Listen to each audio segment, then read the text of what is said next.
Oke, bismillahirrahmanirrahim. Assalamualaikum warahmatullahi wabarakatuh. Gimana kabarnya? Solihah. Semoga selalu dalam lindungan Allah.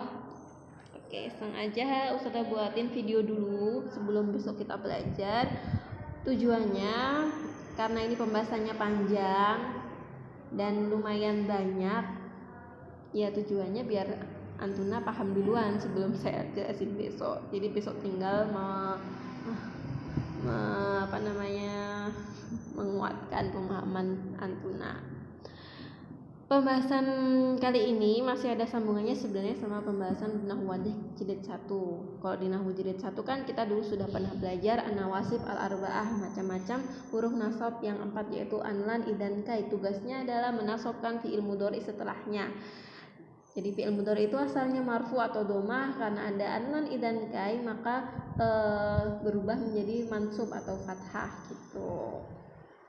Nah, untuk yang bab di jilid 2 Nahwu Wadih ini itu dia dinasabkan pakai an mutmaroh, an yang tersimpan. Jadi an-nya ini disimpan, tidak nampak seperti an-lan, idan, kai yang biasanya kita temui, tapi disimpan. Maka kalau kita nemu kalimat yang fi'il mudhari'nya fathah atau mansub, itu pasti ada alasannya. Kalau nggak ada an-lan, idan, kai ya berarti dia, kalau nggak ada an-lan, idan, kai berarti dia pakai an tapi dia disimpan gitu. Ada 6 di sini, ada 6 huruf. Jadi 6 huruf ini setelahnya itu ada huruf an-nya gitu. Huruf pertama itu setelah huruf lam ta'lil. Lam ta'lil itu lam yang fungsinya untuk di sini fungsinya untuk diartikan supaya gitu. Maksudnya gimana? Maksudnya gini, maksudnya fi'il yang setelah lam atau kejadian setelah lam itu dia sebab atau alasan terjadinya pekerjaan sebelum lam. Contoh gampangnya gini, nomor 1, jalastu li astariha, aku duduk untuk istirahat. Nah, berarti maknanya gimana? Maknanya di sini maknanya istirahat ini sebab atau alasan aku duduk. Jadi aku duduk itu untuk istirahat gitu. Jadi ini makna dari lamu ta'lil gitu. Di sini ada 2 kelompok. Kelompok pertama li astariha, nggak ada an. Kelompok kedua an-nya nampak atau tidak disimpan. Dari sini diambil kesimpulan kalau an mutmaroh itu yang jatuh setelah huruf lamu ta'lil hukumnya boleh tampak, boleh disimpan. Jadi boleh tampak, boleh disimpan. Karena sisanya ada 6, sisanya 5 itu wajib disimpan, nggak boleh ditampakin kayak seperti an astariha seperti ini gitu. Ingat, an mutmaroh itu ada yang boleh disimpan, boleh tampak, ada yang wajib disimpan dan nggak boleh tampak sama sekali. Yang wajib itu ada 5, yang boleh 1, cuman 1 yaitu lamu ta'lil gitu. Langsung aja yang kedua itu ada lamu juhud. Nah, lamu juhud di sini. Nah, kalau lamu juhud tentu beda sama lamu ta'lil. Kalau lam juhud itu nama lainnya lam nafi. Nah, dalam satu kalimat dia biasanya atau pasti diawali sama huruf nafi. Contohnya kayak makana, makanati, lam yakun, lam. Ada kata ma sama lam itu menunjukkan nafi atau meniadakan. Saya ambil contoh nomor 3. Di sini lam yakun asyurti liyasriko. Kalau diartiin li di sini lamu ta'lil nggak cocok karena di sini ada lam nafi di depan. Jadi artinya tidaklah polisi itu tidaklah mencuri gitu. Tidak, kata tidak itu di huruf lamnya. Surti polisi, liyasriko mencuri. Jadi li di sini fungsinya ya tidak gitu, tidak mencuri gitu. Liyasriko. Nah, yang membuat dia ko atau mansub bukan ku itu ya bukan li-nya, tapi ada huruf an setelah huruf li. Kalau ditampakin mungkin li an yasriko, cuman kalau an setelah lamul juhud itu hukumnya wajib disimpan, nggak boleh ditampakkan seperti yang lam ta'dil sebelumnya gitu. Jadi yang menasabkan ya huruf an yang disimpan gitu. Terus masuk ke yang nomor 3 setelah huruf au. Huruf au di sini mananya? Nah, huruf au di sini dia punya dua makna, artinya au yang pertama ilah atau sampai, yang makna kedua itu illa kecuali. Contohnya di sini yang istami nushat tabib, dengarkanlah nasihat dokter, au yatimma syifauka. Au di sini artinya ilah, berarti sampai yatimah itu sempurna, syifauka kesehatanmu. Nah, kata au yang bermakna ila itu dia setelahnya ada huruf an yang tersimpan. Jadi yang membuat dia nasab itu bukan huruf au-nya, tapi huruf an yang disimpan setelah huruf au. Kalau ditampakkan berarti au an yatima, tapi dia wajib disimpan, nggak boleh tampak. Maka au yatima, bukan au an yatima gitu. Nah, makna yang kedua au di sini artinya adalah illa. Contohnya nomor 3 yu'aqabu al-musi'u, orang jahat itu dihukum. Au bermakna illa kecuali ya tadiro, kalau dia minta maaf gitu, kecuali dia minta maaf. Nah, au bermakna illa di sini dia ada huruf an setelahnya yang tersimpan, yang membuat ya tadiro ini berharokat fathah. Jadi bukan huruf au-nya yang buat fathah, tapi huruf an yang disimpan setelah huruf au. Sama seperti lamu juhud, dia wajib disimpan, nggak boleh tambah. Tuh. Terus setelah huruf hatta. Setelah huruf hatta di sini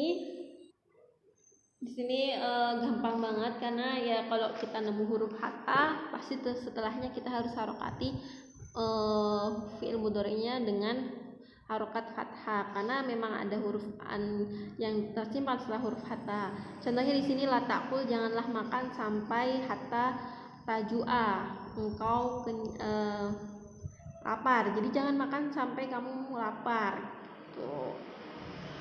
Tajua dia nasab atau mansub berharokat fathah karena ada huruf an yang tersimpan setelah kata huruf hatta gitu. Nah, terus yang nomor 5 di sini ada huruf fa sababiyah. Apa itu fa sababiyah? Sesuai artinya sabab berarti fa sababiyah, berarti di sini ada sebab akibat. Kata kerja atau kejadian yang setelah huruf fa itu adalah akibat dari kejadian sebelum huruf fa. Contohnya di sini ada lam yusi fayukdob. Dia tidak nakal fayukdob, maka tidak dimarahi. Dia nggak nakal, maka nggak dimarahi. Kalau dia nakal ya dia dimarahi. Nah, karena nggak nakal terus menyebabkan dia tidak dimarahi. Sebelum fa itu sebab, setelah fa itu akibat, maka disebut fa sababiyah gitu. Nah, fi'il mudhari yang jatuh setelah fa sababiyah itu diharokati mansub atau fathah karena ada an yang tersimpan setelah huruf fa sababiyah gitu. Sama hukumnya wujuban atau wajib disimpan, tidak boleh ditampakkan gitu. Gampang. Kemudian yang terakhir, oh ya, sebelumnya di sini juga ada syaratnya. Jadi nggak sekedar fa sababiyah itu bisa dipakai dalam segala kalimat. Syaratnya di sini harus didahului huruf nafi atau fi'il amr. Contohnya di sini lam 1 nomor 2 itu lam itu huruf nafi, setelahnya itu dia adalah fi'il amr, isna fi'il amr, kun fi'il amr. Nah, kalau ada seperti ini maka boleh menggunakan fa sababiyah gitu. Syaratnya harus didahului huruf nafi atau fi'il amr. Yang terakhir setelah wawul ma'iyah. Setelah wawul ma'iyah itu, nah wawul ma'iyah di sini maknanya fi'il yang berada sebelumnya itu selalu terjadi bersamaan dengan fi'il yang berada di setelah huruf wawu ma'iyah itu. Contohnya di sini ada nomor 1 lam yaf'alil khaira wa yandam. dia nggak berbuat baik, karena itu dia menyesal. Jadi menyesal itu beriringan dengan tidak berbuat baik. Kalau dia berbuat baik, tidak mungkin beriringan dengan kata menyesal gitu. Contohnya nomor 2 juga, dia tidak berbuat kasar kepada orang fakir, tetapi ia suka memberi kepadanya. Nggak berbuat kasar beriringan dengan suka memberi. Kalau berbuat kasar diiringi dengan suka memberi itu nggak cocok. Makanya di sini digunakan wawu ma'iyah, maknanya setelah kejadian sebelum wawu dan setelah wawu itu terjadi bersamaan, maka disebut wawu ma'iyah, bersama-sama gitu. Nah, syaratnya sama kayak sebelumnya, yaitu di fa'al sababiyah. Di sini syaratnya juga harus didahului sama huruf nafi dan tolak di sini bisa dikatakan perintah atau larangan gitu. Contohnya kan kayak nomor 3 sama 4, di situ ada kata larangan lah, jangan ta'mur bisidiki wa takdib, jangan menyuruh jujur dan dusta. Keduanya nggak bisa beriringan, jujur dan dusta itu gitu. Saya harap bisa dipahami ya. Untuk i'rabnya, masya Allah ya, masih ada i'rabnya. Untuk i'rabnya sama seperti sebelum-sebelumnya. Kalau kita udah belajar kayak di sini contohnya kayak di sini ada kata lam, terus setelahnya ada fi'il mudhari. Lam itu kan dia menjazmkan, lam tutnibi al bintu fatahhofa. Lam di i'rab seperti biasa, mabni karena kita sudah belajar mabni dan mu'rab. Terus fi'il mudhari setelahnya di i'rab seperti biasanya waktu kita kelas 1 dulu. Terus al bintu fa'il, fatahhof. Nah, di sini ada fa. Fa di sini berarti fa sababiyah. Al fa'u lis sababiyah harfun mabniun alal fathi. Dia huruf mabni alal fathi. Wa takhafu, dan takhafu, fi'il mudhari takhafu itu fi'il mudhari mansubun bi an mutmarah wujuban, dengan huruf an mutmarah wujuban. Nah, berarti kalau dia pakai lam ta'lil maka bi an mutmarah jawazan wa alamatun nasbi al fathah, jawazan wujuban gitu. Oke, udah ya. Terus gimana Ustazah kalau i'rab? Kalau kita nemu i'rab misalkan huruf yang lainnya kayak huruf lam ta'lil, lam juhud, au, hatta, atau wawu ma'iyah, berarti yang gampang aja. Misalkan lamu di ta'lil harfun mabniun ala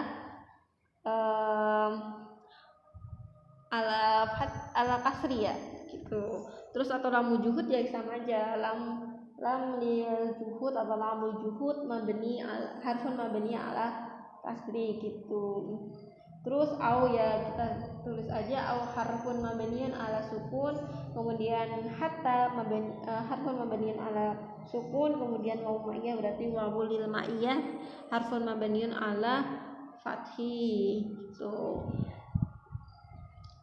Oke, kalau ada yang belum dipaham bisa ditanyakan besok waktu pertemuan. Insya Allah setelah Ustazah jelasin, sebelum sudah akhiri pelajarannya besok, saya mau kasih soal langsung dikerjain dalam waktu itu. Jadi nggak bisa dikerjain di lain waktu, yang nggak masuk ya nggak dapat nilai ya gitu. Jadi Ustazah harap bisa dipelajari dulu ini materinya, besok kita pelajari bersama-sama.